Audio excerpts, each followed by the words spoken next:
I don't know how you'll receive this message, but you need to wake up. Those were the words that occupied my television screen. Moments before, I had been watching an old Western movie with my wife, sleeping peaceful in my lap. It was just past midnight, which meant that I must have dozed off at some point, as the last time that I had checked it had been just past 10, and work in the morning would be another exhausting adventure. But the words that had replaced the movie brought me straight back to attention. The world you live in is wrong. Wake up, Jack. I sat frozen in my comfortable chair, momentarily forgetting everything that existed around me. The name, as generic as it was, felt familiar, but it wasn't mine. My wife let out a slight groan, probably dreaming something and talking in her sleep as she often did. I considered if I had actually fallen asleep myself, if I was dreaming. The only way to make sure was by letting someone else confirm what I was actually seeing. "Mary, honey, wake up please," I said as I gently shook her. She looked so calm, as if all the horrors in the world didn't matter as long as she was safe by my side. I took a moment to just admire her, and when I looked back up, the weird message had been replaced by the roll credits of the Western movie. The clock read 1:34 a.m., meaning more than an hour had passed since the disturbing message had popped up. Time had skipped, but to me, no more than a few seconds had passed. I remembered then that looking at the time while dreaming produces weird results. It had to be a nightmare, nothing more, and I couldn't bring myself to wake up. I convinced myself that the message had been a product of my sleep-deprived mind, that I existed somewhere on the edge of reality with one foot inside the realm of sleep. Defeated and not feeling ready to get up for work in the morning, I just picked up a blanket and I tucked my wife in. I was considering whether or not to just carry her with me to bed. It wouldn't be too hard considering my size, but I didn't want to wake her. Before I knew it, I suddenly found myself halfway up the stairs, walking towards our bedroom. I took a glance at my watch. The time read at 2:04 a.m. Another half hour had just vanished. The realization hit me like a brick. I had never sleepwalked before, nor did I have any history of absence seizures. And then I noticed the painting on the wall. It was one that had always been there, but one that I had never taken a second to observe. Realistically, I knew my wife had hung it up there when we had moved in together, but it was so distant, as if it only partially existed when no one was looking. It depicted a group of people standing outside an ancient building, all of them wearing strange black gowns. In the dark, I couldn't truly tell whether it was a painting or an actual photograph, but my mind leaned towards the former. They were holding hands, but a lot of them were missing body parts. Hands, legs, one even half their head, and none of them were smiling. At the bottom, there was a piece of handwritten text. "Trial and Error, the first test, 2013, it read. The year felt so odd. Both the building and outfit seemed so much older. Just staring at it produced a growing feeling of dread within my body. Goosebumps formed on my arms, and I knew that time had come to get some much-needed shut-eye. No sooner had I made that decision before the world turned dark around me. Seconds or maybe minutes passed, and I awoke in my bed with my wife sleeping next to me. The sun had just arisen above the horizon, letting rays of warm sunlight penetrate our beige curtains. The events of the past night were already fading. It had to have been a dream. There was no other logical explanation. "Are you okay?" Mary asked with a tired, groggy voice as she noticed me staring out into the world outside. I was standing in front of the window wearing the shirt and trousers that I always put on for work, but I couldn't remember standing up or getting dressed. "You look tired. Couldn't you sleep?" I don't know," I stuttered. "I had some weird dreams." The light outside looked so strange. It was perfect in every sense of the word, rid of any obvious faults. It shined brilliantly through the clear blue sky, only interrupted by a few pure white clouds. A brilliant orange gradient painted the horizon with trees dancing gently in the wind. That's the third time this week, Gary. Gary, that was my name, though it felt all too foreign. I had known it since I could form coherent words as a child, yet it somehow didn't suit me. Maybe you should schedule another appointment with Dr. June, Mary suggested. I agreed only because I had known him for years. He had helped me through some trauma, though I couldn't fathom how he would possibly analyze my dreams in any meaningful way. I called him after breakfast, and to my luck, he had just happened to have a free session that morning. I let my job know that I would be late due to an appointment. As usual, they were more than happy to accommodate me. Gary, it's great to see you on this fine morning, Dr. June said with his usual level of enthusiasm as he welcomed me into his office. He had always called me by my first name, claiming that it made people feel more comfortable, letting them open up more. I couldn't deny that claim. The man knew pretty much everything about me. I told him about my dreams, and he jotted a few notes down into his book as he passively listened. Gary, why don't you tell me what you think these dreams mean?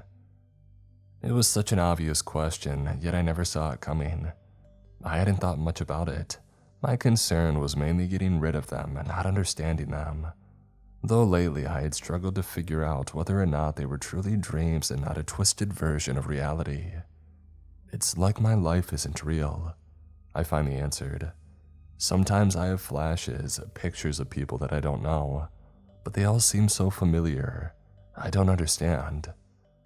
He asked a few more questions after that before sighing and looking at me. Gary, we've been talking about your dreams now for the better part of this year, and they're not getting better. While I'm not ready to give you a certain diagnosis, I would like to put you on some kind of medication. Drugs? What kind? I asked. He sighed again. That's the thing, Gary. If I tell you how it works, you might be resistant to it. This medication is brand new, and I've had good results with other patients suffering similar world-breaking ideas. I would like to put you on it for just a few weeks. If it works, great, we'll talk again. If not, or if you suffer from any side effects, we'll just stop the treatment. I'm not supposed to do it this way, so I need to know if you're on board. I looked at him with a questionable expression plastered on my face. He had always been good to me, never doubting nor judging my stories.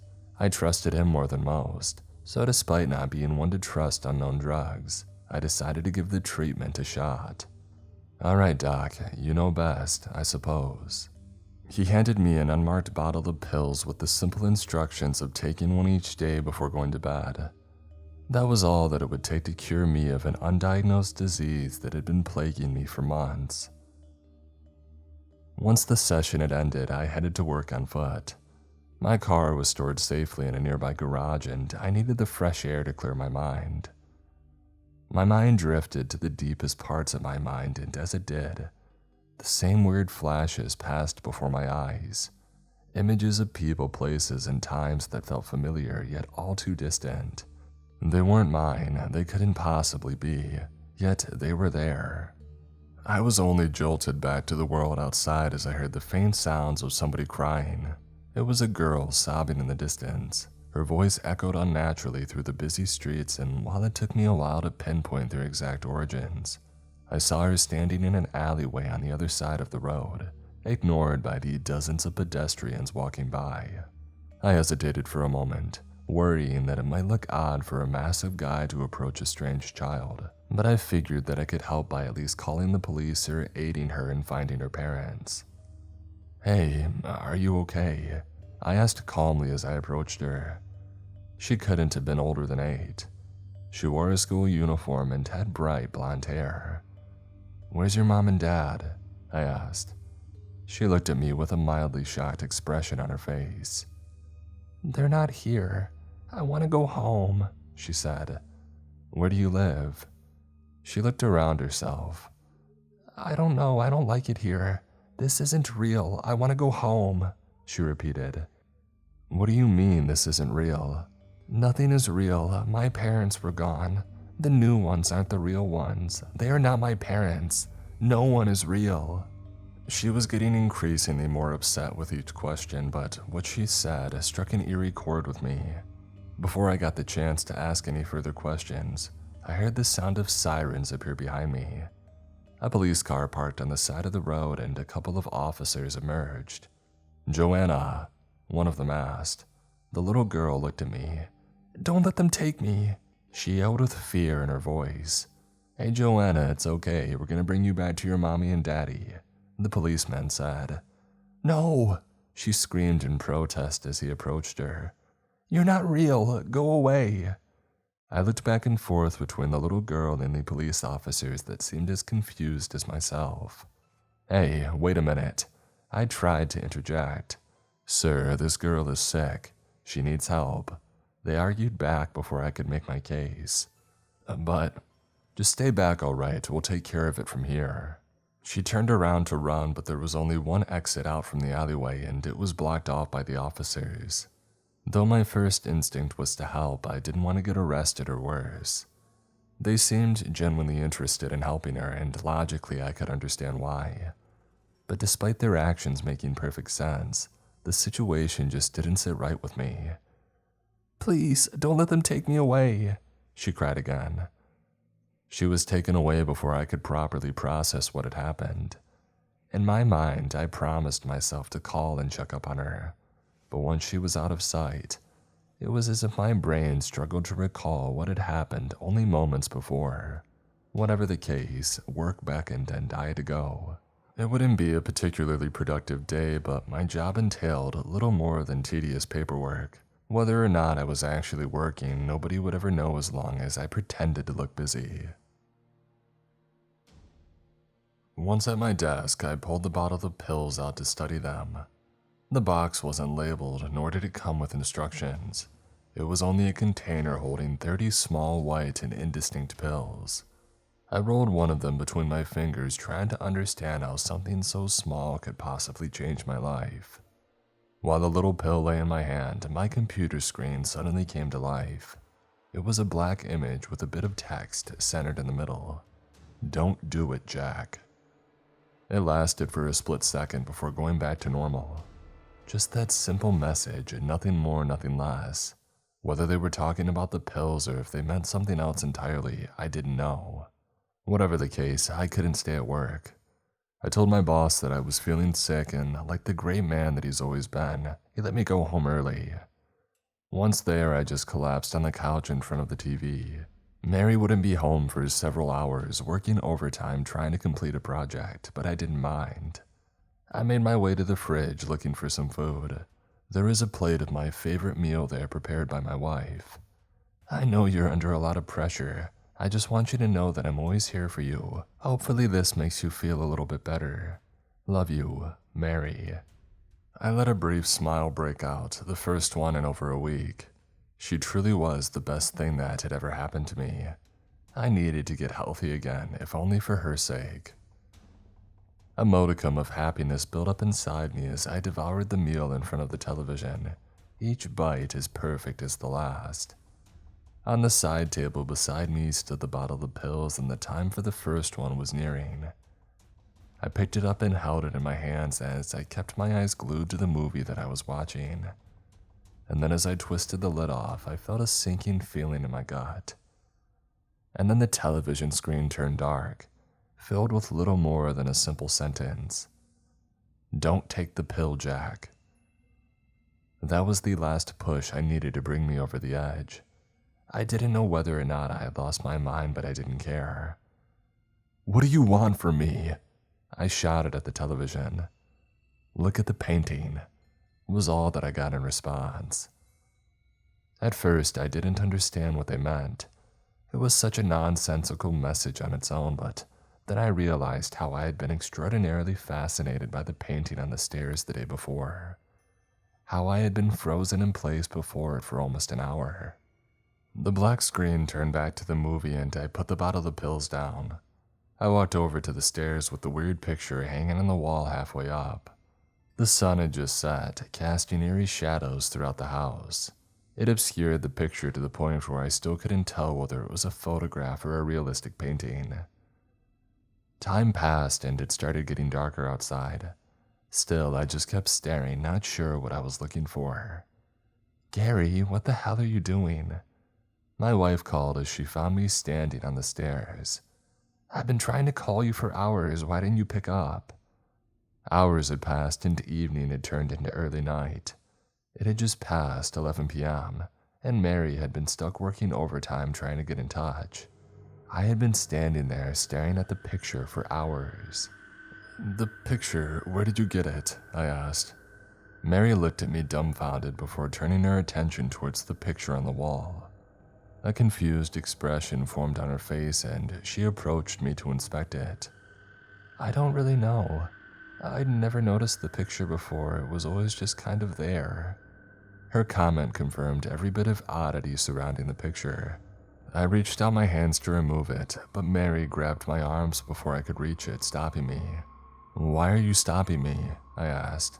I don't know. I'm just scared." I felt it too, the hesitation and worry about what lay behind it. But still I grabbed it and unhinged it from the wall. Once gone, all it revealed was a spot of absolute nothing. "What is that?" Mary asked in shock. I hadn't the faintest clue how to answer the question because what existed behind the painting was literally nothing. A hole in the fabric of reality that had existed long before our times in that house. At least I knew it wasn't just a dream. The world was real, but something had gone horribly wrong, and for some reason, I knew it would only get worse from there. It wasn't an easy task to comprehend the mess in front of us. The emptiness didn't just appear as a black hole or an invisible surface. It was more akin to what one experiences when closing one eye and trying to explain what it sees. Not darkness, nor colors. Simply nothing. "Gary, please talk to me," Mary begged as we stared at the break in reality. I looked over to the pills on the table back in the living room. They seemed so sinister then, as if the psychiatrist knew what I was about to experience. There wasn't anything wrong with me. Instead, it was the world that had been damaged. And then I turned to my wife to embrace her, to reassure her that everything would be alright, despite not believing it. But as I went to wrap my arms around her, the world around me simply vanished beneath my feet. I fell into an infinite void of darkness before finally feeling an electrical jolt surge through my body. When I opened my eyes once again, the world around me was blurry. I tried to reach out my arms to gain a better understanding of my surroundings, but they were too weak and in pain. Apart from wiggling around, I could barely move. That's when I realized that I was locked inside a glass capsule. Somebody was knocking on the glass, a woman standing on the other side. "Jack," she yelled. I tried to respond, but there was something in my mouth. A tube that forced air into my lungs, expanding and deflating them against my will. It was a life support system, but not one found in any hospital.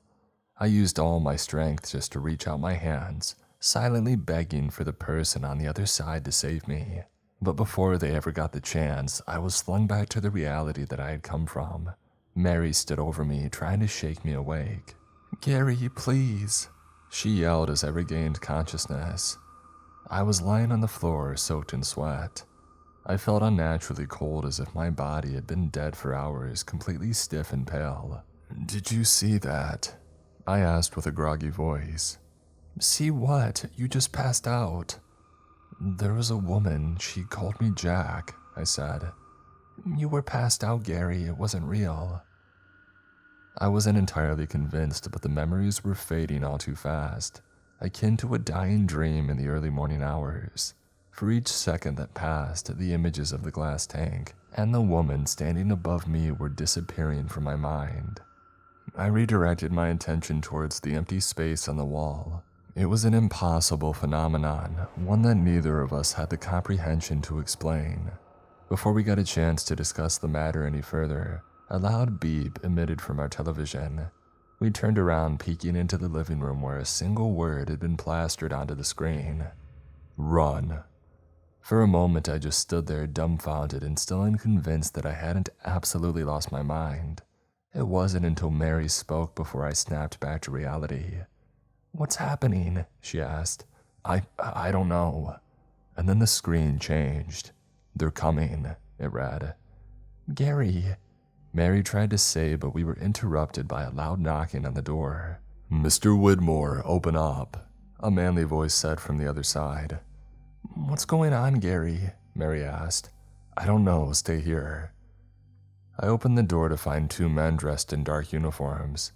They were both armed, though they weren't wielding their weapons. "Mr. Widmore, you need to come with us," they said. Mary tried to protest, but they ignored her. I tried to calm her down as they ushered me towards their car. As much as I begged for answers, they wouldn't give me any.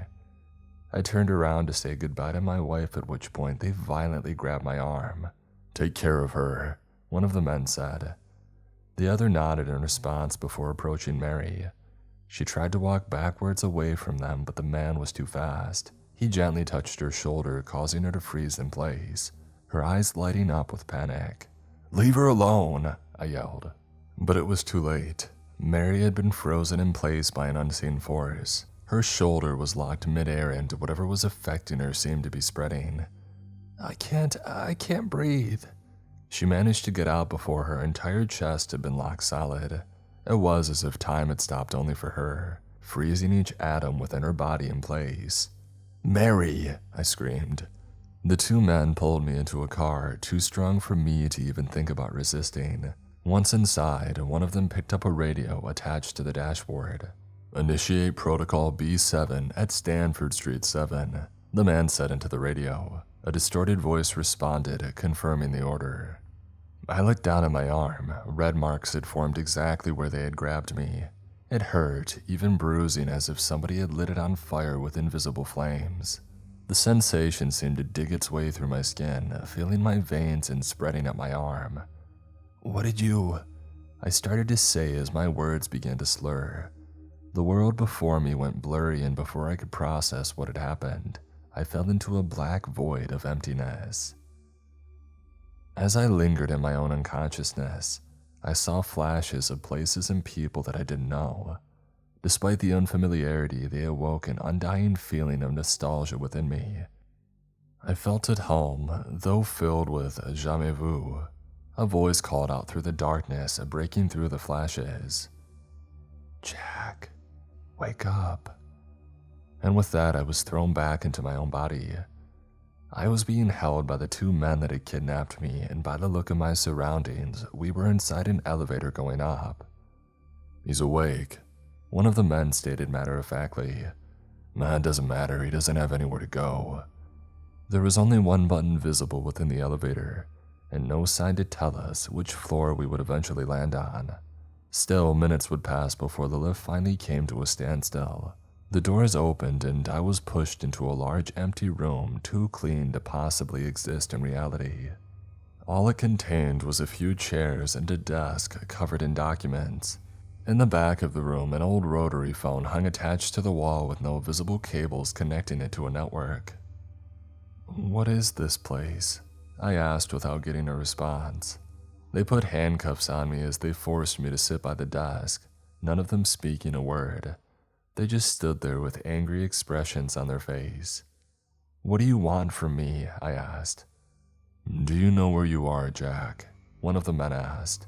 He had called me Jack, a name that wasn't mine, but that had become all too familiar during the past few days. The pit in my stomach was just barely alleviated by the hopes that it might all be a case of mistaken identity. "That's not my name. I'm Gary Widmore," I basically shouted at the man standing 3 feet away. He shook his head. "Do you really believe that?" "What do you mean?" I asked. "You don't belong here, Jack Lawrence. This isn't your world." His words resonated with me in the most horrific way. Parts of me knew that he was right, but I couldn't accept it. My mind wandered back to the little girl that I had found in the alley. Her claims that the world wasn't real rung through my every thought.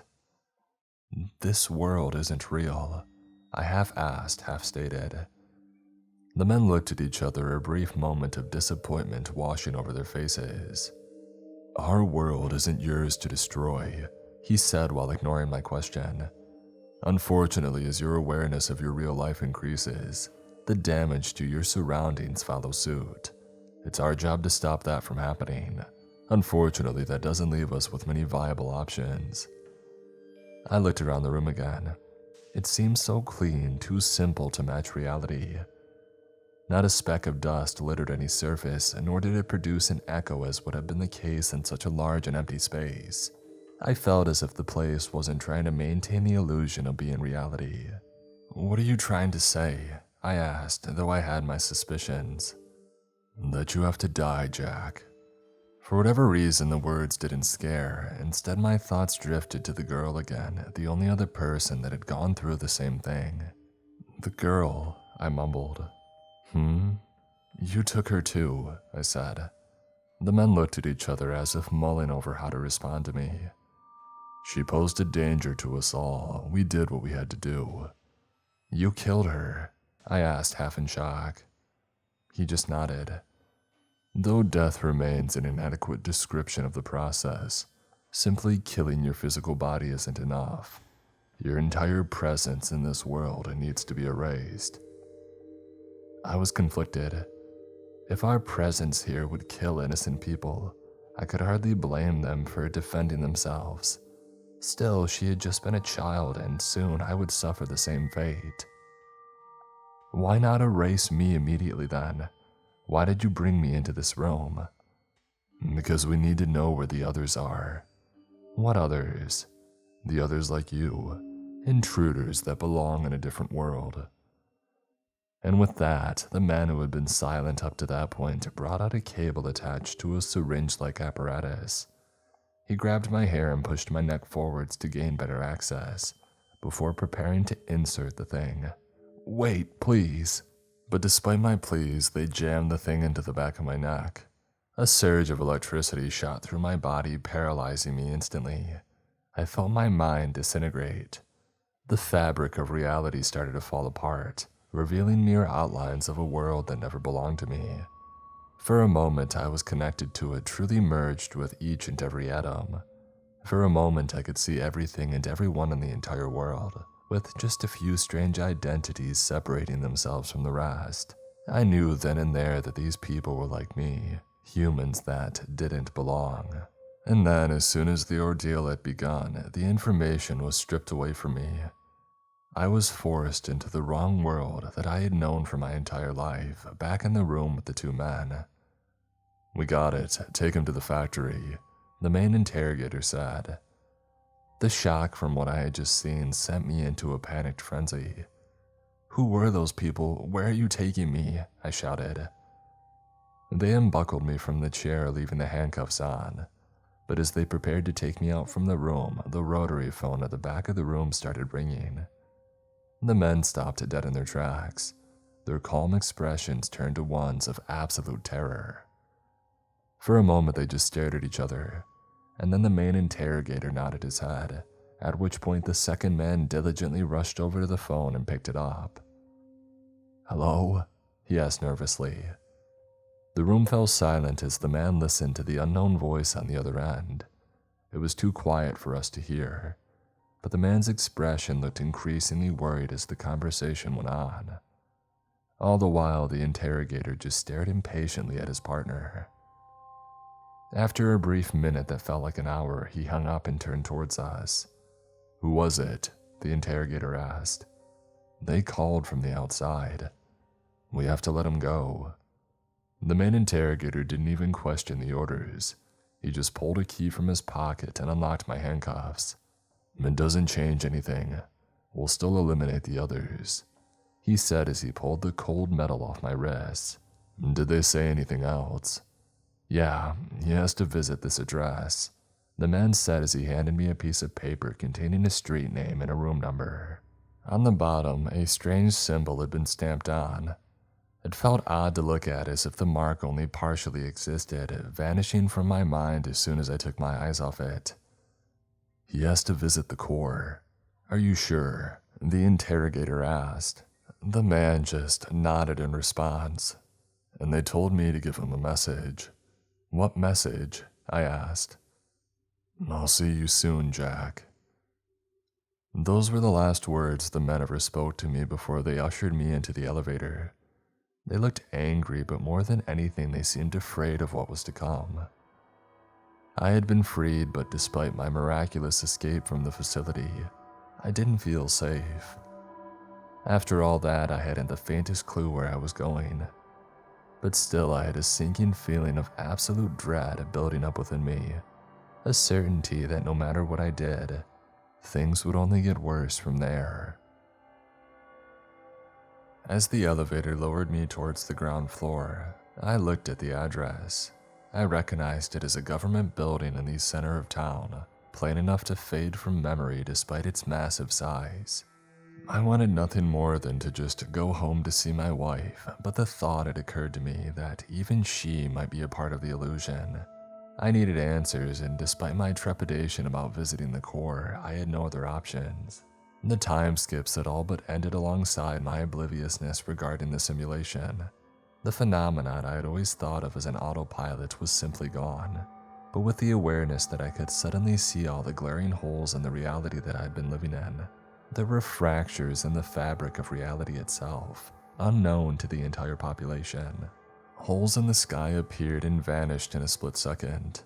While they weren't world-shattering, they were obvious enough to break any illusion that the world was a real place. On the rare occasion that anyone blissfully ignorant would notice them, it could easily have been written off as a trick of the eye or tiredness. Worst case, conspiracies would arise. But to someone who had just been awakened to the true nature of reality, it became painfully obvious just how broken existence had gotten. Was it my fault? The interrogators had mentioned that people like me could break the world, but what was truly the cause of all the glitches around me? For a moment, I questioned how everyone around me could just go about their days and not notice that anything was wrong. But I had been a part of it myself, only able to wake up when somebody literally shoved the truth into my face. Reaching the government building didn't take long. I had already seen it hundreds of times, but only then did I finally notice how out of place it felt. Though it outshined every surrounding structure in terms of size, it was such a nondescript and dark place. There were no people entering nor leaving the place. It simply stood there with open doors, seemingly forgotten by the world around it. Whether that was by design or a side effect of the damaged world, I didn't know. There was no security protecting the main entrance, allowing me to walk into the main hallway, a neatly decorated reception. There was only a woman sitting behind the desk, and a couple of heavily armed guards standing by a set of elevator doors on the far side of the room. They stared at me in silence as I came in, seemingly confused as to how I had noticed the place. I approached the receptionist, not sure what I was supposed to do, so I just handed her the piece of paper. She quietly took the piece of paper while the guards kept their eyes planted on me. As she read it, her neutral expression immediately turned to one of utter fear, similar to what had happened to the interrogators. You're one of them," she stuttered. "One of who?" Please don't do it. Don't destroy us," she begged. "What are you talking about? I'm not going to hurt anyone. I just want to find out what the hell is going on. I want my wife back." They looked at each other. The guards approached us with their weapons drawn, but the woman just shook her head at them and they backed off. "Just go inside the elevator. She'll take care of the rest." "Who is she?" I asked. "Just go." The doors to the elevator opened up and I stepped inside as the guards started on in horror. Without me having to push a single button, it simply started moving upwards. It passed nameless floor after floor, stretching for a distance far outreaching the height of the building itself. Just like last time, I started to realize that I wasn't being taken to a physical place within the building, but a different realm entirely, secure and hidden from the rest of the world. After what felt like an ungodly amount of time, I reached the top. The doors opened and without really moving, I suddenly found myself within a plain metallic room that looked far too clean to even resemble a realistic place. The doors closed shut behind me, and with that, every trace of the elevator had been erased. It simply ceased to exist, or maybe it never had. Regardless of the case, I was trapped with no escape. "Hello?" I called out, my voice echoing back at me over and over. "Hello, Jack," a female voice called back. But unlike my own, it didn't echo, nor could I begin to even decipher its origin. It came from everywhere and nowhere all at once, causing me to feel disoriented in the large, nondescript room. That's not my name. Look, I don't know what this place is. I don't even know if this world is real, but I'm not a bad guy. I just want my wife back. It doesn't matter what you do to me, she's innocent. Where do you think you are? The voice asked. I looked around the room, still not able to fully comprehend my surroundings. I don't know. What does it even matter? I asked. Answer the question, Jack. I thought back to all the bizarre events. I knew that it wasn't a dream, but the painful fact that my entire life was a lie had become painfully obvious. This isn't real, I stated as confidently as I could. What does it mean to be real? The woman asked in response. It was a question that I honestly couldn't answer. Though it sounded easy enough, the implications of any answer I could possibly give would all have felt wrong after I had spent my whole life in what could only be a simulation. Do you think the people here consider themselves fake? She asked. Well, I suppose not. Then let me ask you this, Jack. Your friends, your family, your wife, do they not feel the same way that you do? Does their love mean any less because of what they are? How about their pain, their suffering, their fear? Are those emotions not real? She asked. I don't know. Their emotions are little more than electrical impulses surging through an impossibly complicated computer system. Little charges that produce thoughts, ideas, and independent thought.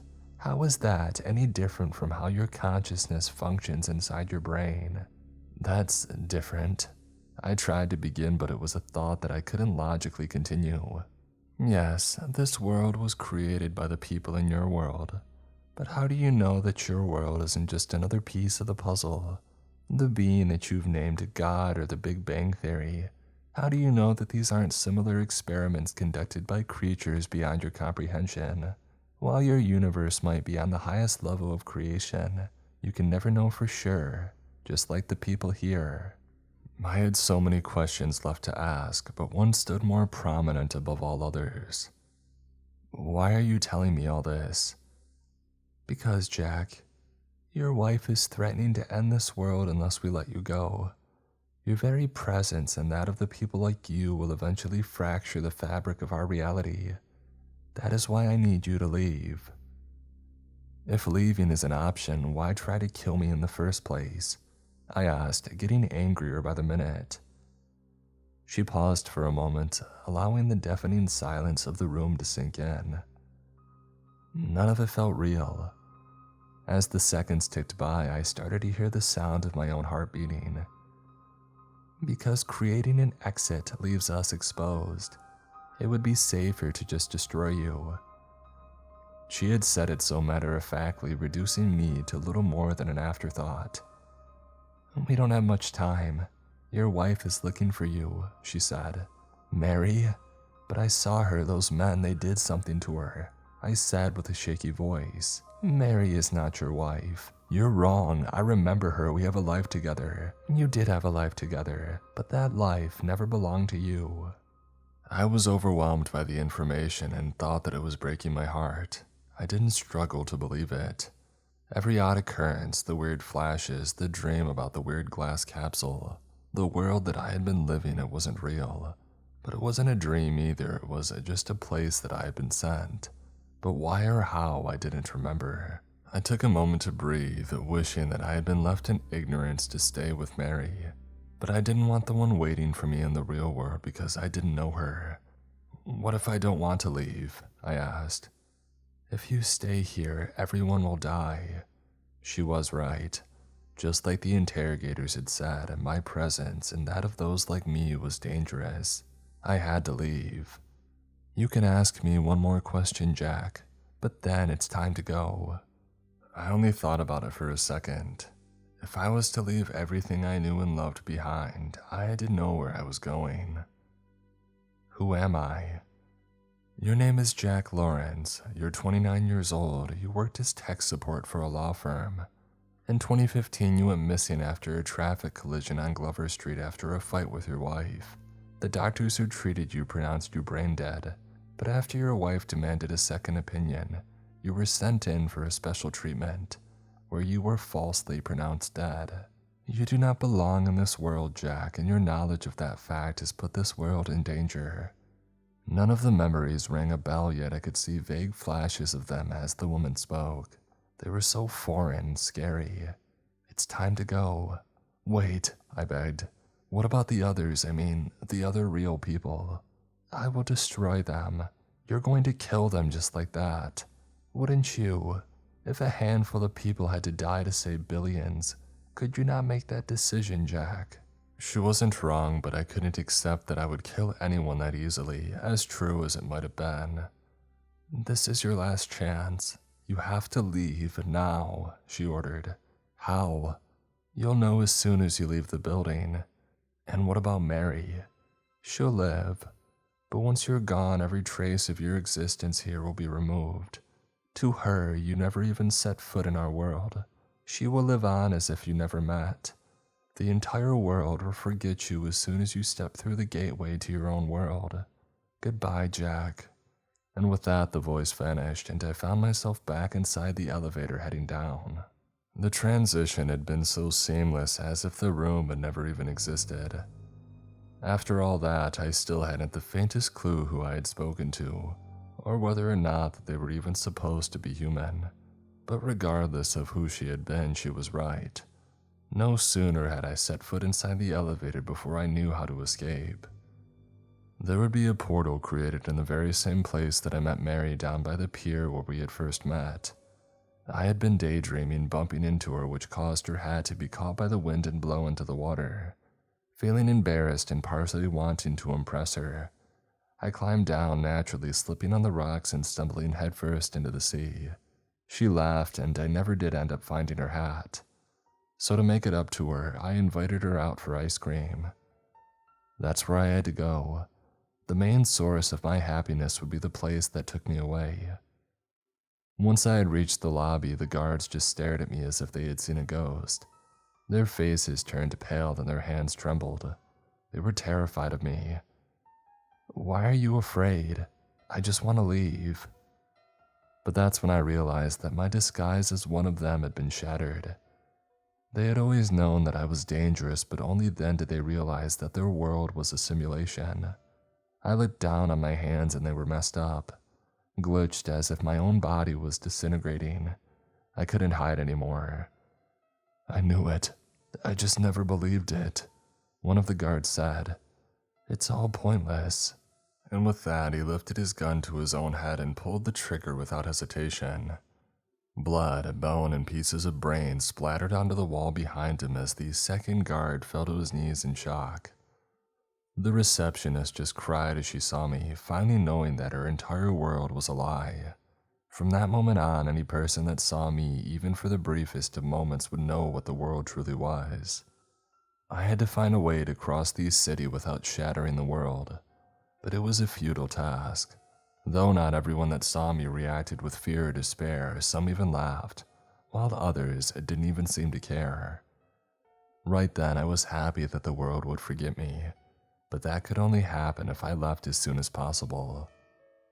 But what I hadn't anticipated was the acceleration of the damage caused as I had gained total awareness. The holes that I had seen were all growing and tearing apart the fabric of reality itself. Buildings were getting erased before my eyes and people froze in place as their bodies ceased to function. As the people realized the world was held together by a thin layer of cables and code, it was simply getting too much for the simulation to handle. I started to run, trying my best to avoid people lest the world tear apart before I could escape. While my own death had become the preferable option, I remembered the interrogators repeat that my demise wouldn't be enough. For the world to be saved, I had to either be destroyed or removed. And then I finally reached the pier where I had the first date with my wife. But that time the ocean was gone, simply erased from existence, leaving behind rapidly dying sea life on the barren ground. The sky around the horizon had shattered like cracking glass, but standing in stark contrast to the destruction, I found Mary standing by what used to be the ocean side, staring into the distance. "Mary," I called out. "You're here," she said, obviously in shock. "How did you know where to find me?" I asked. "I don't know, I just knew. I saw you in my memories talking to that woman. I heard the truth, Gary." "That you're not real?" I asked. "But I am. How can you say that after all this time? I love you. I have since the first moment that I saw your clumsy self. How is that not real?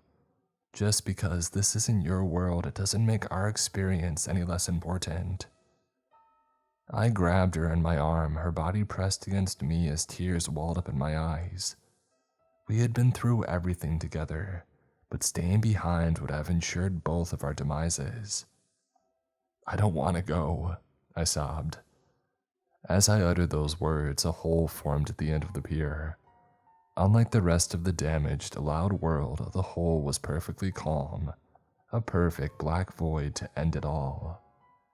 "You have to," she responded somberly. "I'll miss you." But that last part was a lie, and if she had somehow been an observer to our conversation, she knew that. As soon as I set foot through the gateway, I would be erased from their existence. My past, my present, my future, it would all vanish to save their world.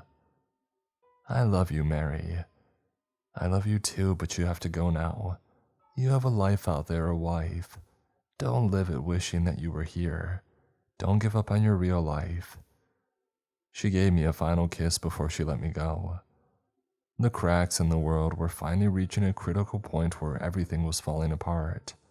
I just hoped that it could be patched up in my absence.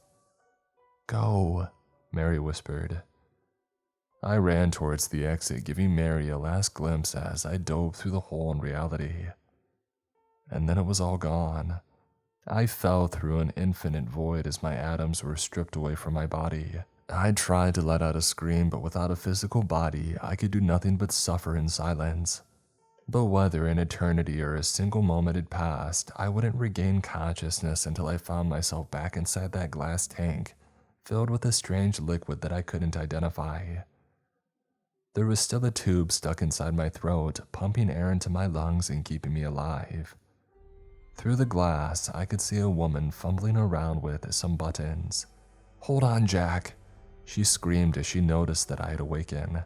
And with that, the capsule opened and I was dragged into a world I couldn't remember. "Oh, Jack, I knew that you would find your way to me eventually," she said as she held my atrophied, naked body in her arms. But I didn't even know her name, nor could I recognize her face. All I had were a few nondescript flashes from our supposed life together. She helped me remove the tube from my lungs, letting the air burn my lungs as I desperately gasped for a breath of real air. "I have to turn the system off. I have to stop them from putting more people in there," she said. "No," I let out in the weakest whisper. "There are people there. They'll die. They're not real, Jack. Yes, they are. Just let them live, please," I begged. The world around me went dark once more as I passed out from exhaustion, and it would be several weeks before I finally woke up in the hospital. By then, the entire facility had upped and moved before the authorities could even be convinced to check it out.